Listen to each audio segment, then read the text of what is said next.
Hi எல்லோருக்கும் வணக்கம். இன்னைக்கு தனிஷ்காவுக்கு என்ன லஞ்சு என்ன பிரேக்ஃபாஸ்ட்னு பார்க்கலாமா? மார்னிங் பிரேக்ஃபாஸ்ட்டுக்கு கருப்பு கவனியும் சிகப்பு அரிசியும் நைட்டே நான் சோக் பண்ணி வச்சுட்டேன். அதை தான் கஞ்சியாக காய்ச்ச போகிறேன். ஓவர் நைட் சோக் பண்ண அரிசி மட்டும் மிக்ஸி ஜாரில் ட்ரான்ஸ்ஃபர் பண்ணி நல்லா குறகுறப்பாக அரைச்சி எடுத்துக்கலாம். அதை குக்கரில் மாற்றிட்டு நம்ம ஊற வச்ச தண்ணியும் இதிலே ஆட் பண்ணிவிட்டு தேவையான அளவு தண்ணி, பூண்டு, சீரகம் அதை மட்டும் போட்டு ஒரு 5 விசில் விட்டு எடுத்துக்கலாம்.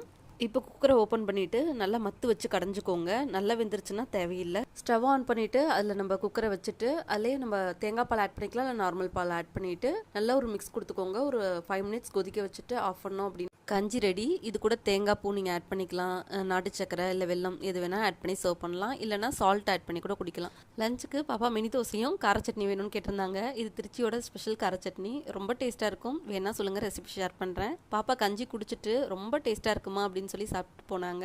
டெய்லி ஈவினிங் 6 o'clock ஹெல்த்தியான லஞ்ச் பாக்ஸ் வீடியோ வரும், செக் அவுட் பண்ணி பாருங்கள். இந்த வீடியோ பிடிச்சிருக்குன்னா லைக் பண்ணிக்கோங்க.